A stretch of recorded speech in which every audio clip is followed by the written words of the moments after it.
Hello out there, and thanks for joining us on Public Conscience on Radio, the anti-corruption program produced by the Progressive Impact Organization for Community Development, PRIMOG.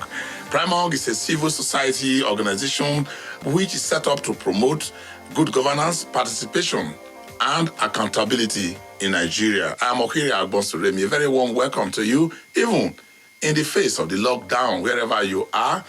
We want to encourage you to stay by the rules, because that is one of the ways to avoid the virus.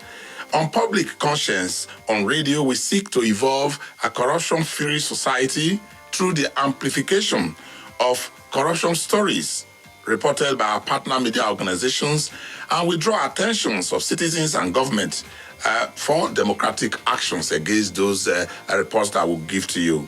We are supported by the MacArthur Foundation. Today, we continue with our focus on the COVID-19 funds in the hands of government.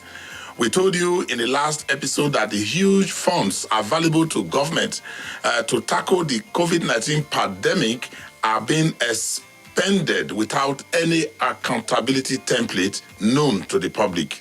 Even after so many attempts and efforts by some civil society groups to request and know about the funds and how they are being expended or disbursed, the federal government and the various MDAs, and including the states and the FCT, are trading behind the scenes in the management of the over 40 billion naira so far tracked by activists.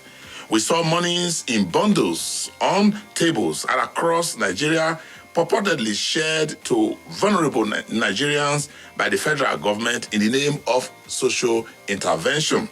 Without bank wraps shared to citizens, have to date not been explained by those who were responsible in sharing these funds. And Nigerians have been asking questions. Where did these monies come from? How? Why? And all the questions possibly you want to ask. Why were they not sent to these people who are already captured, who are already on the list of the government under the social intervention program with their bank accounts? Or have we found it convenient, more convenient, to share cash to public, and you take their photographs and display it? I will be talking to the Deputy Director of the Social Economic Rights and Accountability Project, SERAP, Kolawole Olowadare. He's in Lagos, and we'll be linking him up with the phone. But in the studios with me is a public affairs analyst, Jide Ojo. Thank you so much for joining me on the program. It's a pleasure. Thanks for having me. Good morning, Nigerians. Remember that you can be part of our program, and you can follow us on our social media platforms at Official PRIMOG. PRIMOG is spelled PRIMORG. We are streaming live on Facebook at Official PRIMOG, so you can join us. And you can watch our videos on PRIMOG TV, our YouTube channel. Subscribe to this channel, and you get reminders whenever we have a new post. The WhatsApp phone can interact with us right away as we speak. It's 090-2265-6167. But you can begin to send your messages now, because we can get them read out to that number I've given to you. That is 090-2265-6167. Tell us what you feel about the topic we have raised. The money is being expended. Are you satisfied that the government is open enough? Is the participation of the members of the public in the manner in which the government is spending the money, is it good enough for you? The NCDC was asked to be given 6 billion. But we hear the money is in the hands of the Presidential Task Force, and they are giving it to the NCDC in bid 6 billion. We have a lot of budgets going on. If you go to the states, it's almost that the governors and their teams are having a field day spending the monies without letting the public know exactly what they are spending the money on. And we have asked at the level of PRIMOG, why not imbue a template in these expenditures? Why not every day, as you are briefing the people on what you are doing, also tell them how you are spending these monies? What is wrong with being open about the amounts of funds and monies being expended? We are buying ventilators, we are buying testing kits. This is how much we are spending on it. This is where we are buying it. What is wrong with that? We are providing procurements in various areas. We are buying palliatives. This is how much we are buying it. What is wrong with that? That is the challenge that we have. Let me begin with Jide Ojo. First of all, let me ask him his general perspectives to the monies as they are being expended by the various agencies set up by the federal government, the state governments in Nigeria, if it's satisfied. Dr. Ojo, thank you. You can take on that. First and foremost, we need to appreciate and salute the public spiritedness of Nigerians who took time to donate generously, even without prompting. I want to join the president in appreciating them. You recall that the president on his during his second speech on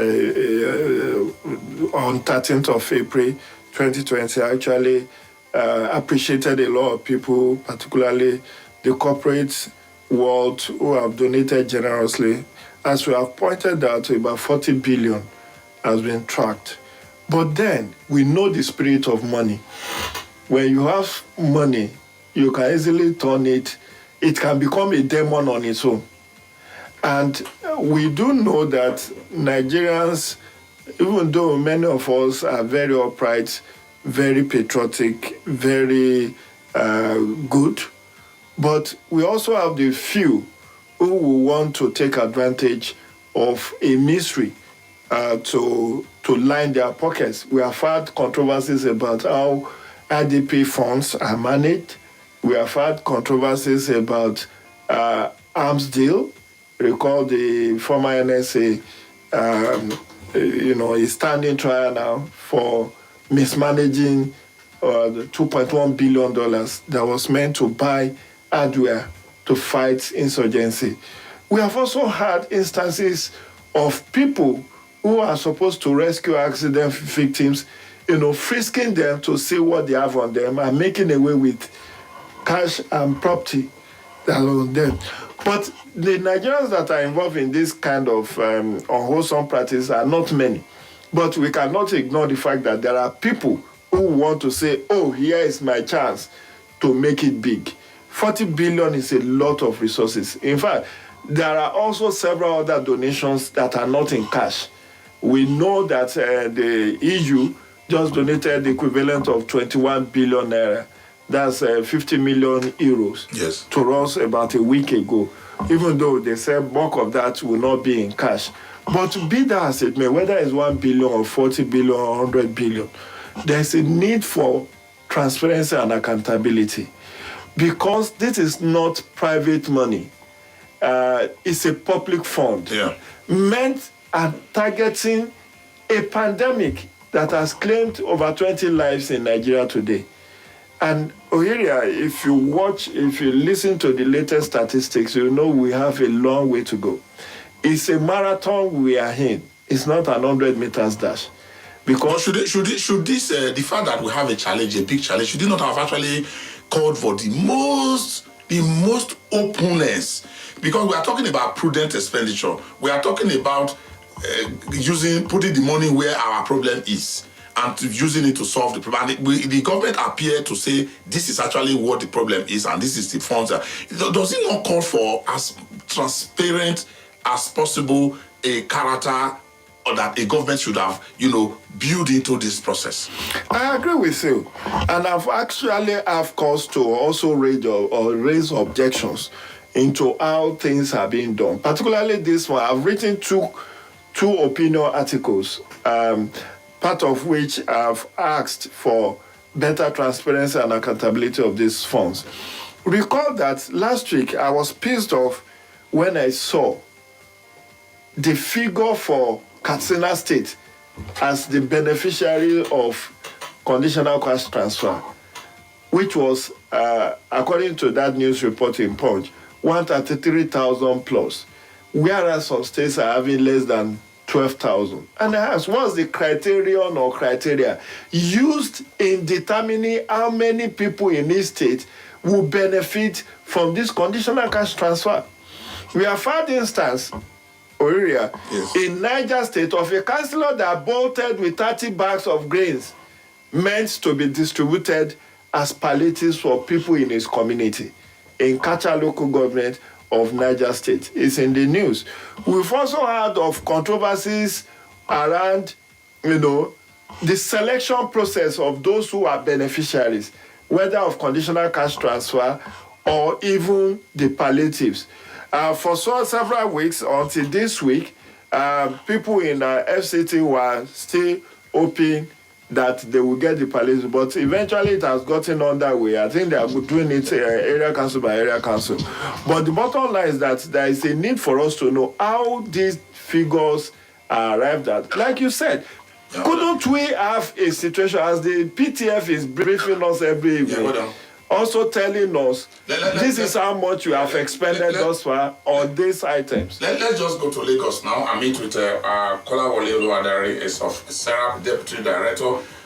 Thank you for joining us on our program Public Conscience on radio. And how is Lagos? Lagos is fine. Lagos is fine as can be. We're getting by. All right, SERAP has done quite a lot in asking the questions about the funds, the COVID-19 funds, both at the federal level, at the level of the MDAs, and what you can. I know you have also done some FOI requests, you have written letters. Get us up to speed with your efforts in this area. Thank you very much.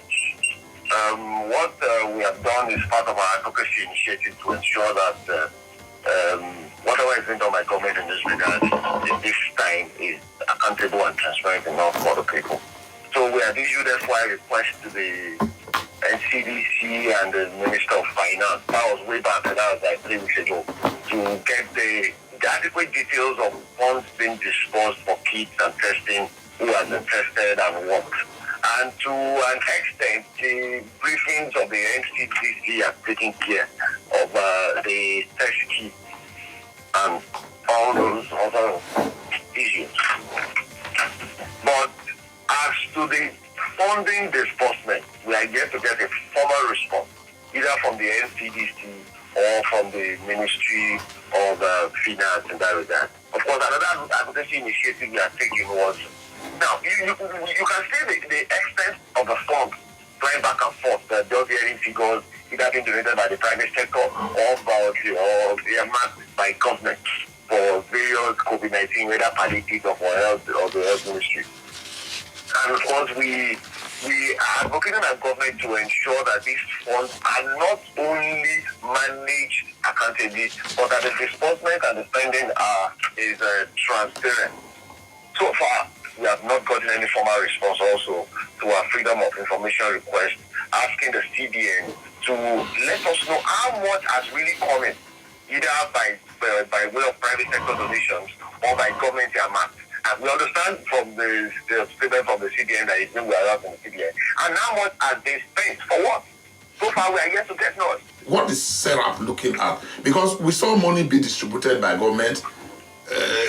We don't know if this has been the pattern, and where they so we saw them on the table, bundles of naira notes, no bank wraps covering them. You can't even say it's coming from which bank. What have you been tracking yourself? We have been in partnership with some other CSOs, not only to advocate for the funding being managed transparently, but the cash disbursement in the state of the Federation. And then, subject to pursuant to advocacy, the federal government has come out clearly to say that the conditional cash transfer is not a COVID-19 palliative. So that puts a rest to that. But the cash disbursement of the CCT itself has been transparent enough. And when you look at the points of the poor, how that list was compiled, how the beneficiary register was compiled, that is the question mark. And as to these funds themselves, who are the ones getting it? Are they getting the exact value? So far, we are yet to wrap up the complete report for the project all across Nigeria. But what we've seen so far, it is not as accountable and as transparent as it should be.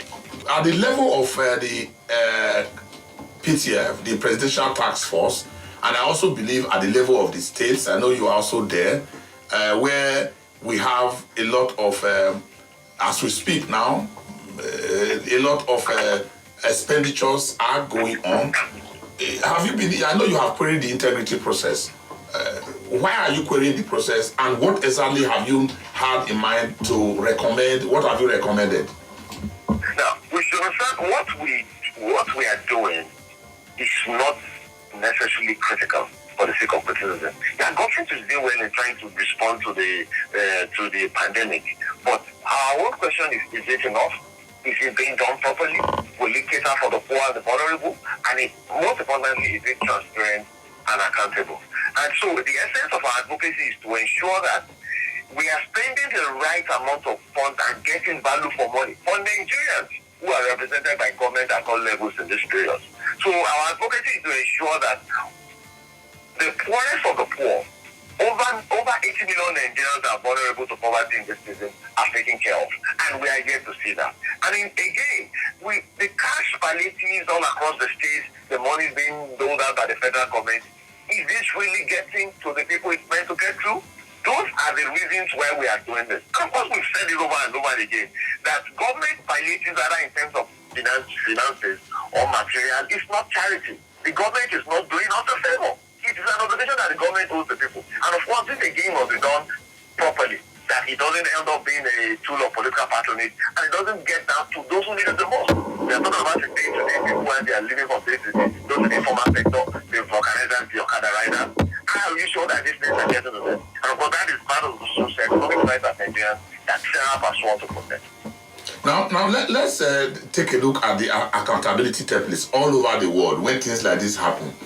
Now, we at the level of Primark have said what we want is for the template to be imbued in the process so that every week, every day, anytime that the government is telling everybody what they are doing, they should make it a point of duty to tell the people how much is available now, this is how much we are spending, this is the budget subhead we are spending from, and this is where we are buying our facilities and materials. This is exactly. I know your templates also that look there should be public information from these agencies on the issues and all the expenditure profiles that are on. Tell us about your fine details of the recommendations you think should be okay to satisfy the public and the CSOs on how government character should be at this time. Thank you very much. Now, we understand that this is not expected by most governments of the world, and of course in Nigeria, it covers a bit unawares. So we understand that the process might not have been available now. But when, for instance, the Presidential Task Force has done well to tell us daily what they've been doing, but they've not told us how much they have gotten and how much they've spent and who has used what. And as you have mentioned, that should have been, it is good practice and it's global best practice that we've seen all over the world, that is built into the process. So as you are giving us daily updates of your activities, you should be able to tell us how much you have got, how it has been spent, and we should realize that the Procurement Act hasn't been suspended or repealed. It's the same law that applies in terms of peace will apply in the pandemic. So how much of that is being complied with is part of what we want to see. And that is why everything must be done that it leaves the paper trail. So far, we are yet to see a comprehensive policy that guides the spending of government in this business. Mostly it has been ad hoc. And while the various agencies of government have been responding to one way or the other in either fighting the pandemic or in palliatives, we are yet to see as transparency and accountability built into the process. And that is why as part of our advocacy, we have mentioned that any kind of financial palliative should be paid through BVN. At least it should leave some form of electronic paper trail, not just cash disbursements on the table that no one can even track. Okay, just hold on, don't drop. We'll be coming back to you. And you also listen to Dr. Jide Joyce in the studio here. I want to throw it back to him. Some of the issues you have raised, I want his perspective on the impressions, the credibility, the integrity of the process we are seeing, how it trails down to the public. Well, the issue is, first and foremost, we run an opaque system in Nigeria at the best of time. The war and the advocacy for transparency and accountability did not start today. And this COVID-19, which took many of us unawares, started February 27 in Nigeria. You will say, like Oluwadare said, Nigeria was caught unawares, but we were not caught unaware to the extent that there was positive response. in the first week of the launch of the inauguration of presidential task force, they mobilized 11 billion. Yes.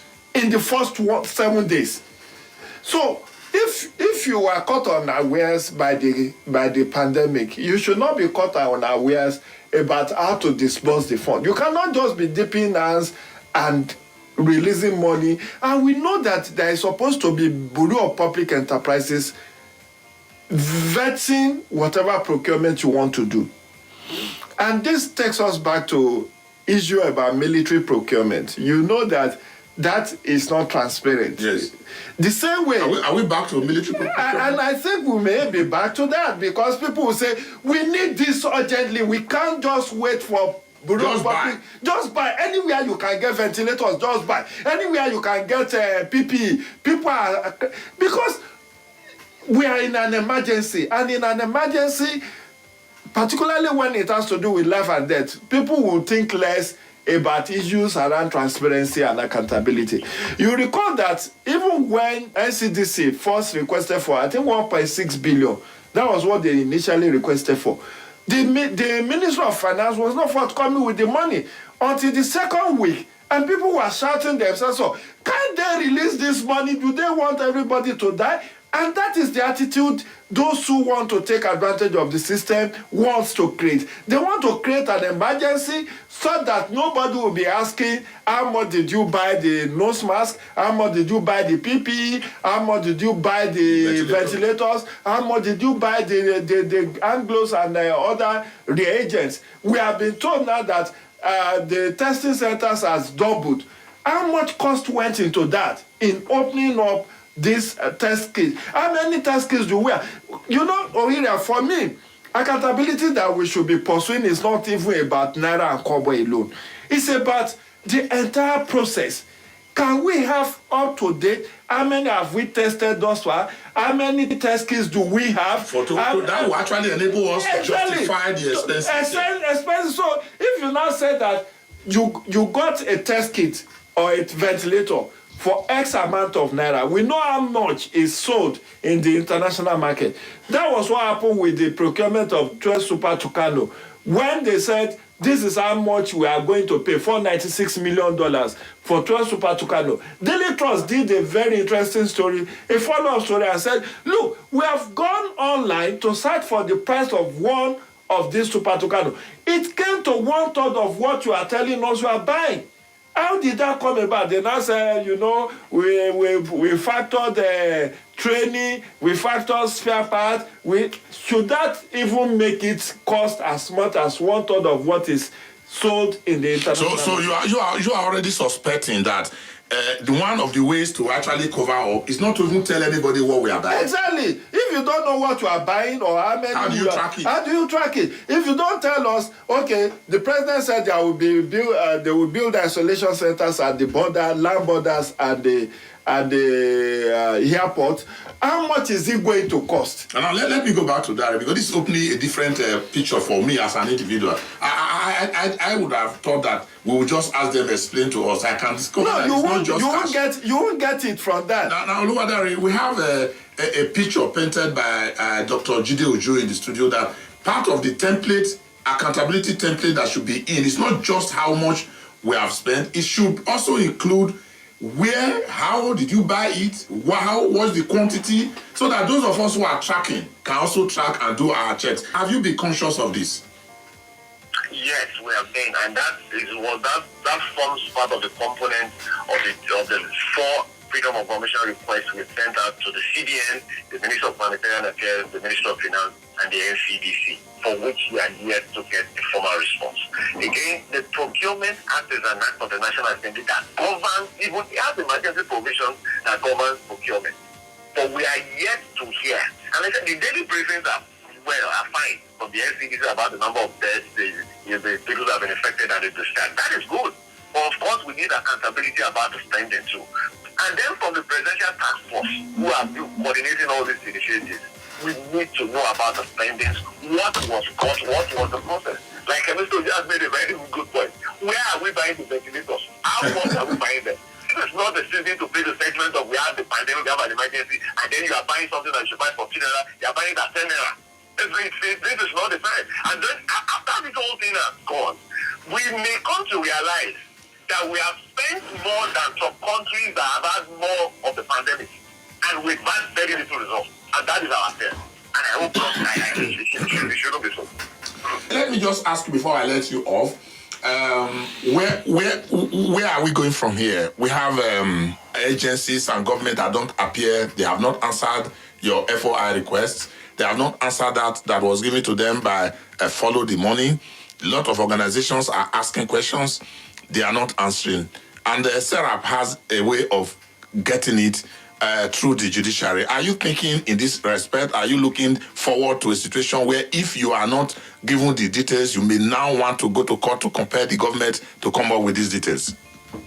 Unfortunately, as one of the tools that we use, litigation is one that I personally don't think we should use more. But because of the nature of public response to get from public officers is what we use as a last resort. Because we are Nigerian citizens, and the Constitution provides that the judiciary, of course, is the last hope of we common men to approach it. So we may be forced to do that. But unfortunately, that shouldn't be the norm. Advocacy and this SERAP doesn't have to be a CSO to ask these questions. Every Nigerian citizen is entitled by way of the Freedom of Information Act to ask questions of government, to hold government to account. So I really do hope we really don't have to go to court. And we have a very beautiful initiative that we've done too. Now, which I think government should listen to now without we having to go to court. It's about the budgetary cuts in the education and the health sector. Yeah. Now, when you look at the hypocrisy of this, it beats every economic common sense. The first use of the pandemic is to see how much billions that the presidency doled out to the NCDC. And then you are making 20% cuts in capital expenditure, and then you are taking from the education and health. At this time, it doesn't appear wise. What has happened to the allocations to the president in the huge billions of naira? What has happened to the 37 billion for the National Assembly? What about the 128 billion even that are applied to the National Assembly this season? That is where the cuts should come from in the current expenditure. And if it's going to be any cut in the capital expenditure at all, it should be very minimal. Now, interestingly, not up to 20%. But that is what we're saying. And that is one of the issues we go to court for. But really, I really do hope government will seriously what we said and then we avoid it. In the interim, before you get exhausted with advocacy, before you begin to go to court, what alternatives do you have? What options do you have? You continue to write letters, do FOI? Yeah. What we do is we engage citizens to inform citizens about their rights. So we are creating a quantum, so to say, a critical mass of citizens' voices, engaging the government to make sure that the government listens to the people. Government is for the people, so they will listen to the people. So it becomes less of SERAP talking. It becomes more of Nigerians demanding accountability and asking. And that is what we have been doing on our social media and those. Thank you so much, Oluwadari.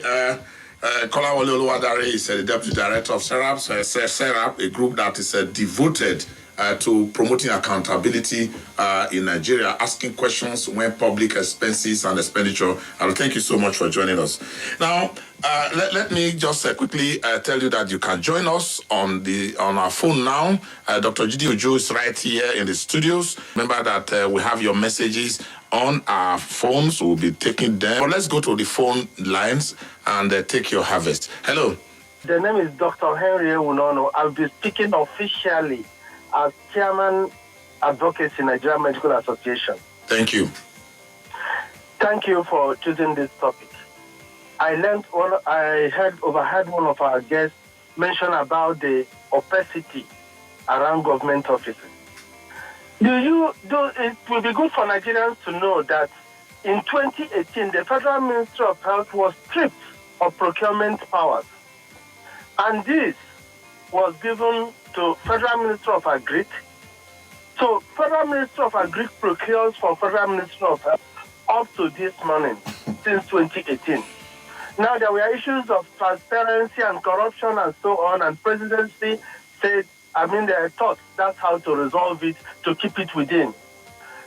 You are right. This morning I was discussing with some officials from the Standard Organization of Nigeria, and I was telling them that I'm reminding them of the need to ensure that their mandate of quality is, despite the emergency, is served, and they protect especially health workers.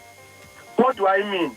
There are all sorts of things people are marketing now as masks, all sorts of machines coming up. Some people say they're producing ventilators and so on. And like they just referred to, people, they say, oh, there are nowhere. There is an embargo on export all over the world. Anywhere you see, just buy. They say governors are just waking up from sleep. If you watch television clips, you now see that beds, hospital beds, and other equipment just appear from nowhere. We are not sure there is value for money in these procurements being done. Thank you very much. Let us not, like I was telling the some people, I will conclude now. Let us not jump from fry pan into fire. It's better we don't have this protective equipment than to rely on equipment that are not working. All right. Thank you very much. Thank you so much, Doctor, for talking to us. Hello. This is Sunshine. I'm calling from London. Thank you so much for joining us. This is Public Conscience on Radio. I guess you are following the discussions. Yes, I'm following it online. Go ahead, madam. Yes, you see, I'm not quite impressed about many things that is going on in Nigeria. I'm not quite impressed at all. It just shows that, there is lack of government planning. In any government, you should be able to anticipate a situation, like we find ourselves now in pandemic.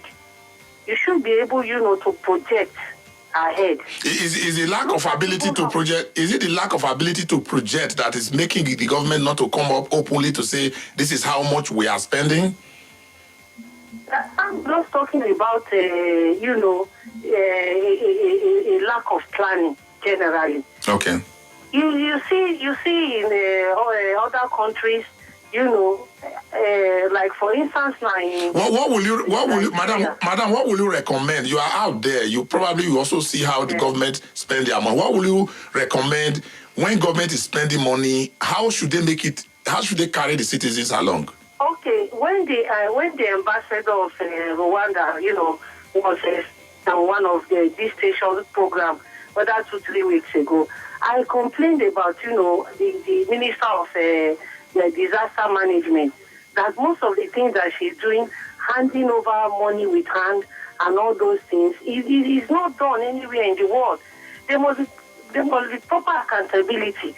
There must be e-payment, that which everything is doing, we enter into the computer, will be computerized.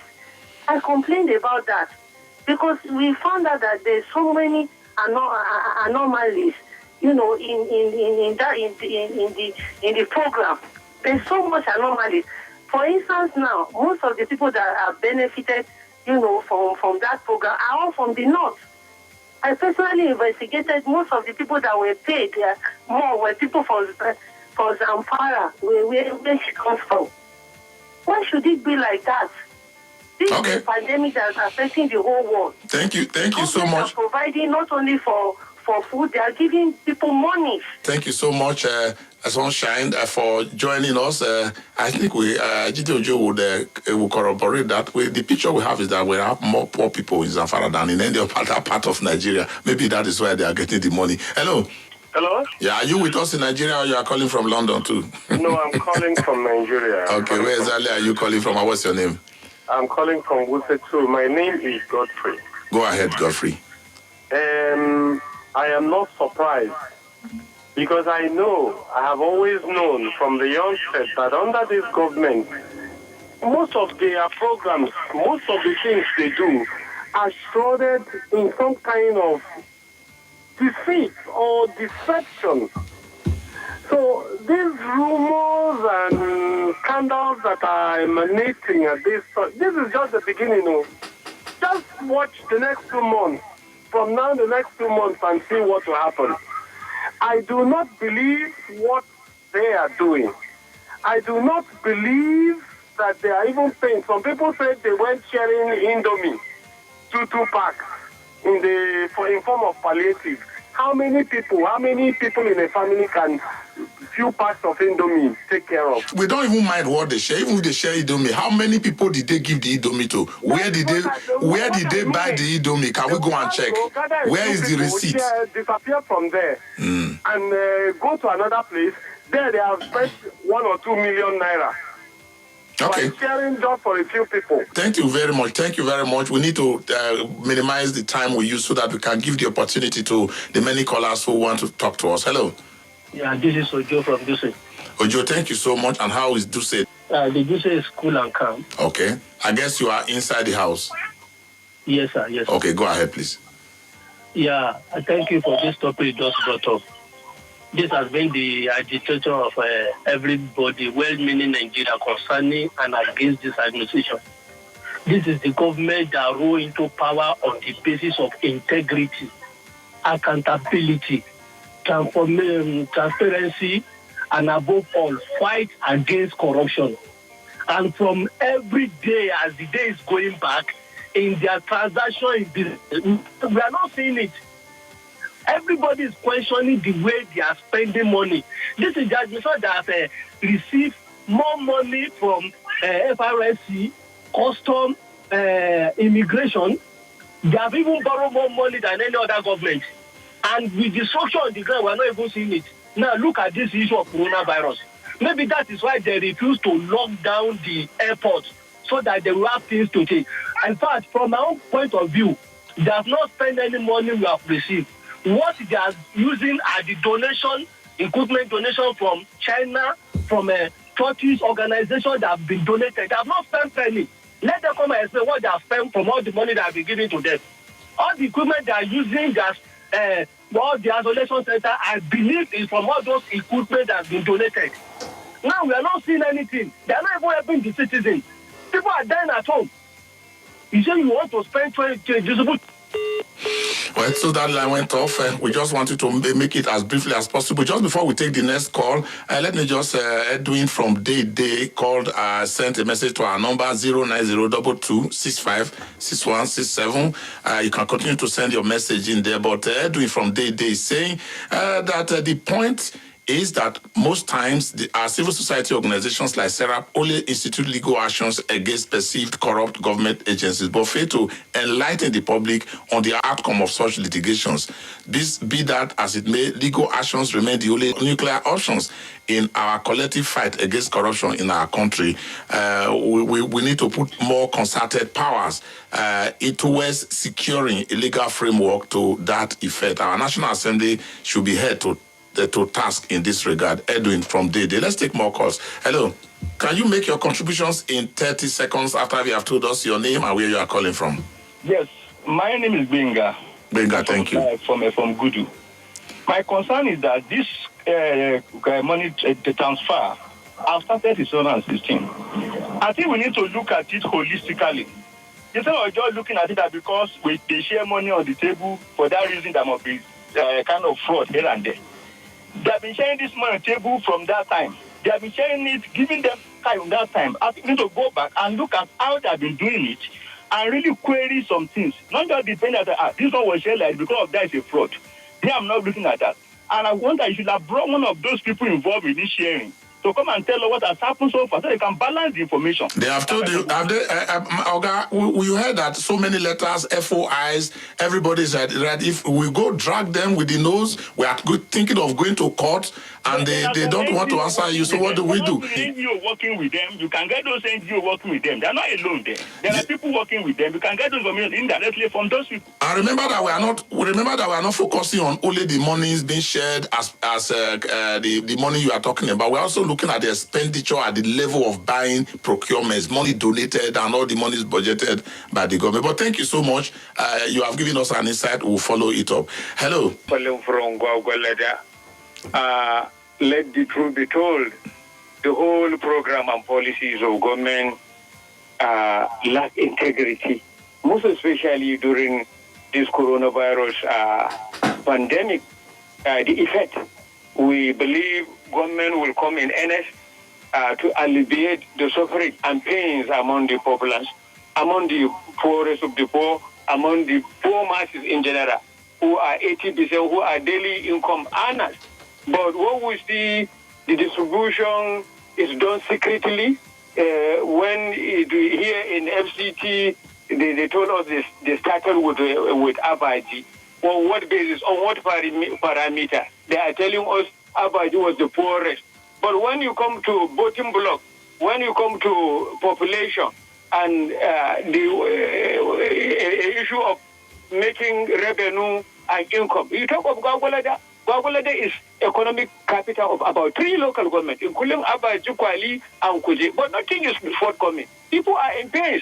About 3 days ago, they assemble women, aged women, children in a school primary with expectation that will come. Let me ask you, sir, are we more interested in what the what is coming, whether to Gwagwalada or to where, or how much is being spent on the money coming to wherever? Because if we are able to be open, the money will be able to get to everybody. But if we don't ask the questions.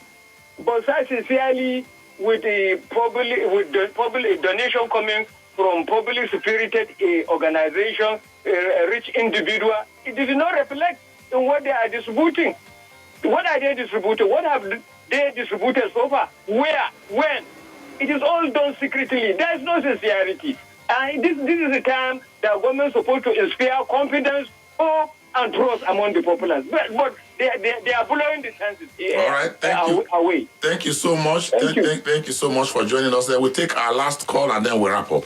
Hello. Your name is? My name is Ambalade from Lugbe City. Okay, go ahead. I think the solution to all this Buhara is that I think there is a need for federal government to expand the committee involving members of the civil society organizations. You understand? So that at the end of the day, they themselves would be part of it. You see, one thing about this country is that we are very good in contributing. And I remember you will ask a caller, what is the solution? Instead of answering your question, he started parabolating and saying, commenting on the problem. You see, the issue of this FCT, the way FCT organized theirs, I think it should be rated as the best because they involve the political party members. All the political parties, the PDP and APC, they involve the traditional rulers and the religious people. Yeah. They were all there, and the member of the community was there where they are distributing offices. So sincerely, it's very difficult to rule, but it's very easy for anybody to criticize. And I believe that if some of us who are criticizing we are pushed to the front line, definitely we are going to fail. All right, thank you so much. And that's a suggestion, and I want to echo my question on that last suggestion, that maybe the PDP actually made the recommendation that eminent Nigerians should be involved in this, particularly the monies that are donated.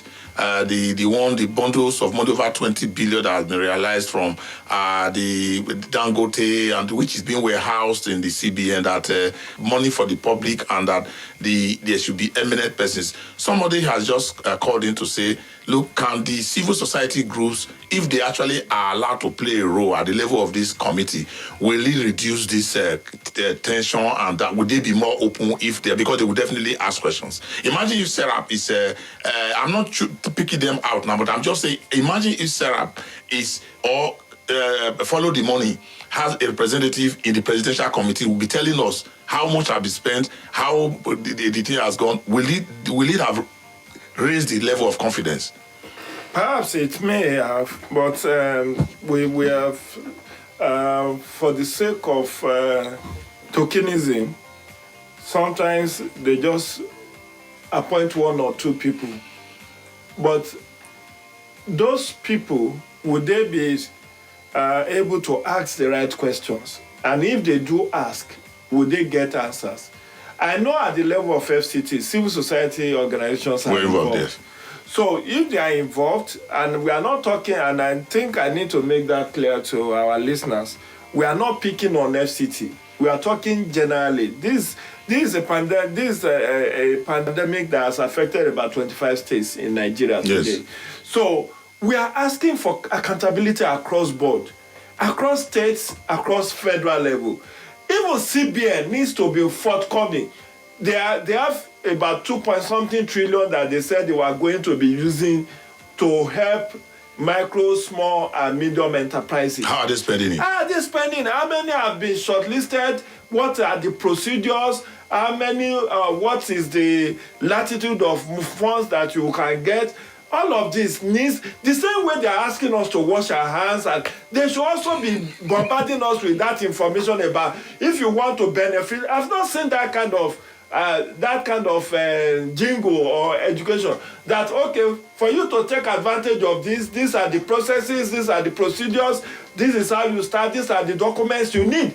That is transparency we are talking about, because it's public funds that will be disbursed at the end of the day. Even though it's a loan, we know it's a loan, you have to pay back, but let's know the processes and procedures that are going to be involved so that many Nigerians who should be beneficiaries will not be left out. And like we said, it's not all about Naira and Kobo. There are two sides to every coin. We are talking of how much has come in, how much has been expended. Where did you expend the money? Where did you expend the money? What are the procurement procedures you... And if you want to be detailed, what did you buy? Where did you buy it? Where did you buy it so that independent checks can be done? Look, we cannot depend on government audit. The 2017 audit report of Auditor General of Nigeria is still generating a lot of controversies. There are so many loopholes, non-compliance by many MDAs. And that's the report from Auditor General for 2017. So if you say government audit will take care How of long? it, that will be post-COVID. It may not be done in the next 2 years, by which time all the deals will have been done. When the head is cut off, there is nothing you can do. So what we are saying is that it's not too late to expand and bring about this accountability template. And this is not the only national emergency we will have. There are other emergencies. Look at the Abule Ado explosion that took place in Lagos. Some people will be compensated. We need to know, how do we deal with national emergency? How do you mainstream accountability and transparency template into what we are doing? We should not just be ad hoc in everything. Okay. We should not be ad hoc in everything. We need to know how many public-spirited individuals have donated. What do they donate? What we are using their money for? If it's medical supplies, then what the doctor that called in raised a very critical issue or area about the standard of what is even being purchased. All right, we have to really go now. And Dr. Jide Ojo, all the questions are on. We have to really wrap up now. But please visit the news page of our website, news.primorg.org. That's news.primorg.org for all the details of the reports and interviews. And you should have to visit our website, www.primorg.org, to get all the information about Primorg. And many thanks to the Deputy Director of Socio-Economics, Right and Accountability Project, Sarah Kola Wole Oluwadare, who joined us from Lagos through phone. And I also want to appreciate Dr. Jide Ojo, Public Affairs Analyst, for joining me on the program. Thank you so much, sir, for joining me. It's a pleasure. Thanks for having me, sir. And Public Conscience on Radio was brought to you by the Progressive Impact Organization for Community Development, Primorg, and it is supported by the John T. and Katri D. MacArthur Foundation, committed to building a more just, verdant, and peaceful world. Get more information at macfound.org. Join us again next week for another episode of Public Conscience on Radio, and don't forget to drop us a message at info@primorg.org, or send a text message to us, or a message on our WhatsApp line 09022656167. My name is Okiri Agbonsuremi. Very many thanks. I appreciate all of you who joined us. Remember, next week is another date. We'll do it together again.